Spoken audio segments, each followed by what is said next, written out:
सभी लोग जानते हैं कि पिछले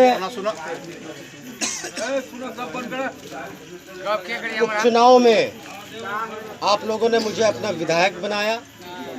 मैं आरजेडी में था, चाहे विधायक के रूप में आपका सेवा कर रहा था, खिदमत कर रहा था, आपके साथ कदम से कदम मिला के चल रहा था। दूसरी बात, पार्टी का भी मैं उतना ही एक सच्चा सिपाही होकर के काम कर रहा था।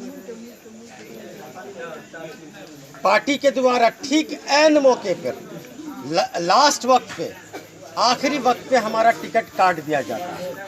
मुझे नहीं पता कि किन कारणों से मेरा टिकट काट दिया जाता है। हम लोग दुखी हुए, इलाके के तमाम लोग गमगीन थे कि भाई आखिर शाहनवाज का टिकट क्यों काट दिया गया। सबके मन में एक दुख था, एक सवालिया निशान था।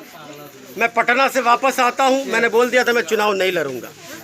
मैं बोल दिया कि जब मेरा टिकट काट दिया गया है, मेरा चुनाव लड़ना उचित नहीं होगा।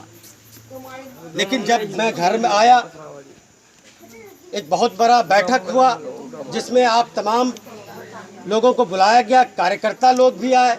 उसमें एक फैसला हुआ कि आपको चुनाव लड़ना है।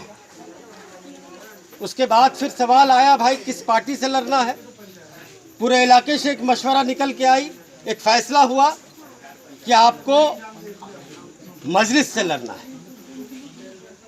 और उस वक्त तक मजलिस के जो भी लोग थे, जो पुराने लोग थे, जो पिछले कई सालों से काम कर रहे थे, वो लोग असली टिकट के दावेदार थे। बीच में कुछ और लोग भी अपना दुकान चला के घुस गए।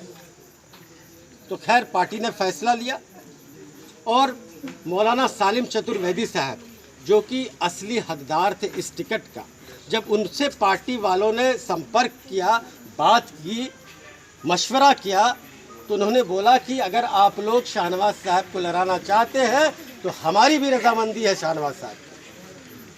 और इन सब बातों के बदौलत हमको ठीक नॉमिनेशन से आखिरी दिन टिकट मिला। और आखिरी दिन शाम में करीब रात बजे हम लोग अपना टिकट सिंबल लेके आए और दूसरा दिन सवेरे नॉमिनेशन का आखिरी तारीख था। आनंद फानन में हम लोगों ने रात भर नॉमिनेशन का पेपर बनाया और सिर्फ व्हाट्सएप पे लिख दिया कि कल मिलिया कॉलेज मैदान में हम लोग नॉमिनेशन के बाद एक मिलन समारोह करेंगे। आप लोग की दुआओं से वहाँ पे हज़ारों की भीड़ हमारी हौसला अफजाई के लिए आई। इन तमाम बातों के लिए मैं आपका शुक्रिया अदा करता हूँ। आप ही के भरोसे, आप ही के कहने पे, आप ही के उम्मीद पे मैं इस मैदान में आया हूँ। और उम्मीद है, उम्मीद ही नहीं, मुझे यकीन है कि आने वाले 7 तारीख को आप पतंग छाप पे बटन दबा करके हमको मजबूत करेंगे, अपने आप को मजबूत करेंगे और हमारे साथ जो नाइंसाफ़ी हुई है उसका मुंह तोड़ जवाब देंगे। नहीं, पूरे ईमान के साथ कहता हूं कि मैं आपके उम्मीद और भरोसा को टूटने नहीं दूंगा। हर कदम आपके साथ कदम से कदम मिला के चलूंगा। ये हमारा लोगों को देख लिया, कौन कैसा काम कर रहा है। आप लोगों के नज़र में सब झलक रहा है। एक उपचुनाव में हमारे समाजवादी भाई को मौका मिला, जो कि बहुत अच्छा नेता नहीं, एक बेटा की तरह काम किए, उसके बावजूद भी इनका टिकट कट जाता है। तो ये हमारे लिए दुर्भाग्य है, यानी हमारे लिए बहुत ही दुखद घटना है, एक तरह से घटना कहिए इसे, क्योंकि किसी को विश्वास ही नहीं था कि ये टिकट हमारा कट जाएगा। किसी को था क्या? बिल्कुल नहीं था। हम लोग सभा कर रहे थे, ये कर रहे थे, वो कर रहे थे कि हम लोगों को टिकट मिले, लेकिन आखिरी में पता चलता है कि हमारा टिकट कट जाता है। अब वो क्यों कटता है, नहीं कटता है, पहले ही विधायक जी बोल दिए कि उससे बहस नहीं करना है। लेकिन हम लोगों को एक नेता नहीं, एक बेटा की ज़रूरत है, जो कि हमारे शाहनवाज आलम साहब के रूप में हम लोगों को मिला है। और कोशिश ये कीजिए कि ये बेटा आपका हमेशा बेटा बन के रहे। और इंशाल्लाह आगे भी आप लोगों का जो भी समस्या होगा, ये जिस तरह से हल करते हुए आए हैं और भी आगे करेंगे।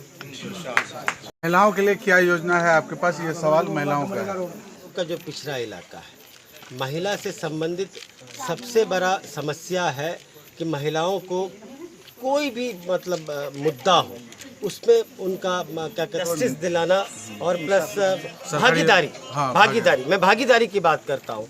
जो महिलाओं का भागीदारी सोशल काउज में बढ़ेगा, महिला खुद जागरूक होंगी, आए दिन देखते हैं कि हमारे समाज में महिलाओं के साथ न्याय नहीं होता है, चाहे वो क्या कहते हैं ससुराल पक्ष के द्वारा हो।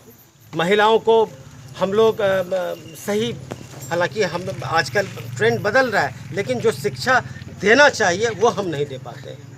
तो जागरूकता, चाहे वो शिक्षा के बारे में हो, चाहे वो हेल्थ के बारे में हो, चाहे वो पॉलिटिकल इशू के बारे में हो, चाहे स्थानीय मुद्दा के बारे में हो, ये कुछ चीज़ें हैं जो महिलाओं के लिए बहुत महत्वपूर्ण है। जिस दिन डोमेस्टिक वायलेंस है, इन सब चीज़ों में महिलाओं का जागरूक होना बहुत ज़रूरी है।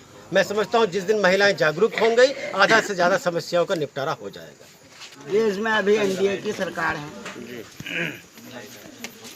अच्छा, उसका गृह मंत्री का ऐलान है, उन्होंने बंगाल सिनोर में कहा है कि जो है हम घुसपैठ को रहने नहीं देंगे और फौजी को जाने नहीं देंगे। इसमें आपकी पार्टी का क्या मुद्दा बनता है?